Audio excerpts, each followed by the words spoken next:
It's Italian. That's right. You know, normally you see me do Bordeaux wines, but I'm doing an Italian wine today. And you know, Italian is in my blood, and both my grandmothers are from Italy, for crying out loud. You would think that occasionally I would do an Italian wine as a review.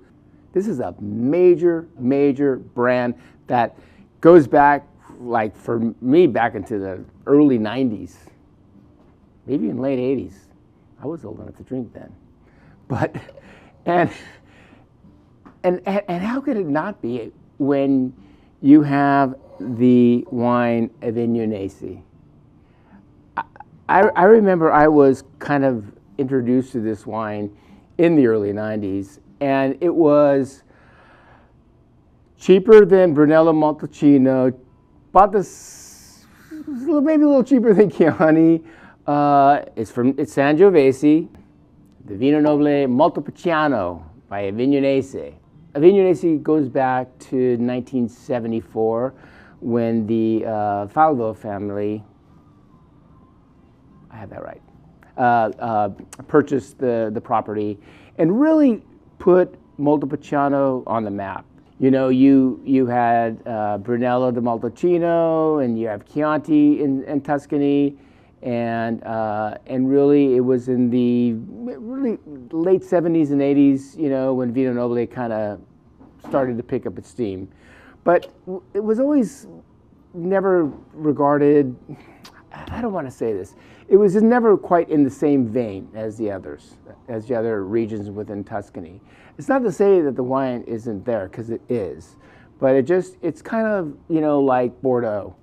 And I can talk about that. It's like, you know, you're in Pauillac, you're in Saint-Estèphe, you're in Pomerol, or you're in Castillon, or you're in Mouly. They don't have quite the same cachet, although they make wines that are sometimes as good, and even when I've tasted some older vintages of these wines in these other places, better. So in 2007, there was this Belgian woman. Her name was Virginie Savaris, and she basically ran a company called Compagnie de Maritime de Belge, which essentially they were shippers. And so she went down to Tuscany, and she had some coin, and she bought 30% in 2007 of this vineyard. She loved the vineyard, loved the place, bought 30%, and then in 2009, she basically took a major stake in the property. As she kind of left her maritime shipping business, she really devoted most of her time to Avignonesi, and as such, she went full-on organic and biodynamic, you know, converting everything to HVE3 and then even higher. And actually today they are farming biodynamically. Great vintage, hands down. 21 is the best vintage in Italy since maybe 2016. I mean, there's been some good vintages in between, don't get me wrong. But when you taste 21, it's like, whoa. You know, Kyle and I went to an Italian tasting just a few days ago. And so on the table they had, you know, we were tasting Barolo's. And they had, you know, they had some 19s, some 20s, and 21s. And you tasted 21s, you're just like, what are this? You know, these wines are just everything. They're elegant, but they're powerful. They got a lot of things going on. So, as you know, 21 Chianti's killer, 21 Super Tuscans killer.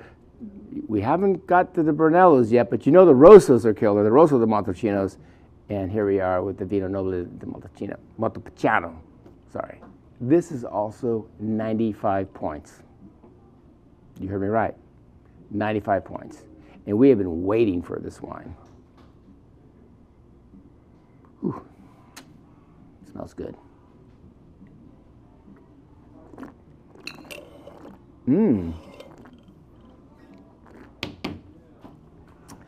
I've been tasting a lot of wine today, actually. Surprisingly, it's Friday, and normally Fridays I don't see vendors. I try to get caught up on a lot of admin stuff, but today, man, a lot of people just showed up. Actually, some pretty interesting deals coming down the pike. But This wine, wow, got those kind of black cherries, kind of dusty cherries. I mean, that's Sangiovese, you know. It's got fresh acidity. There's kind of violets. Man, boy. Ooh. 18 months. It's aged 18 months in large Slavonian oak. But they also use a little bit of tonneau and barrique. And then after, when they take the wine out of oak, after aging, they let it rest in bottle for up to like 8 to 12 months. That's why it's taken so long to get here. It's 2021, and here we are in 2025. But are you ready for the kicker? Are you ready? 1998. What? Are you kidding me? For this wine?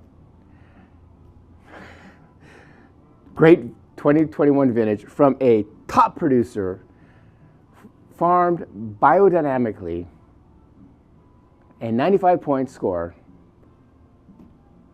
$20, 1998 actually. I love what's happening here. I love what Virginie is doing. You know, farming is everything when it comes to making great wine. I mean, you have to have the terroir, but if you have the terroir and you have great farming, everything happens in the vineyard. And that's what she says, that's what most vineyard owners say, and you could taste it in this wine. It's absolutely glorious. Pasta, pizza, you know, so many things this will go through. Like meats, like, you know, if you want a osso buco or, you know, something a little more heavier, boy, absolutely glorious. Anyways, it's Sunday. So if you're getting this and it's in the morning, you know we have football on in our wine bar. Just to let you guys know, you know, come in, check out the machines. Oh, we're doing Saint-Emilion as a theme in our machines this week. So in the middle eight will be wines from Saint-Emilion. And we got some doozies in there. So definitely come and check us out. Like and subscribe. We're moving to 11,000. Let's go. And what else can I say? Oh, Fontaine glass. Fontaine glass. This will be offered very soon. We love these glasses. We actually helped design them. So, and yeah, just have a great Sunday, and we'll catch you tomorrow.